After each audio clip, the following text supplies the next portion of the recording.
আজকের বিষয়বস্তু পাতলা ধাত যাদের তাদের ক্ষেত্রে, যাদের পাতলা ধাত তারা 50 গ্রাম সিমেন্ট নেবেন। সিমেন্ট যে কোনো কোম্পানির হলেই হবে।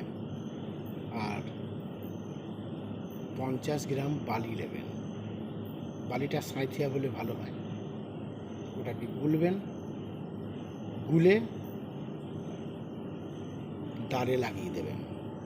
লাগিয়ে সিলিং পাখা চালিয়ে উবুর হয়ে শোবেন। উবুর হয়ে শুয়ে যখন দেখবেন জায়গাটা শুকিয়ে গেছে তখন উঠে পড়বেন। সঙ্গে সঙ্গে আপনার কাজ হয়ে গেছে।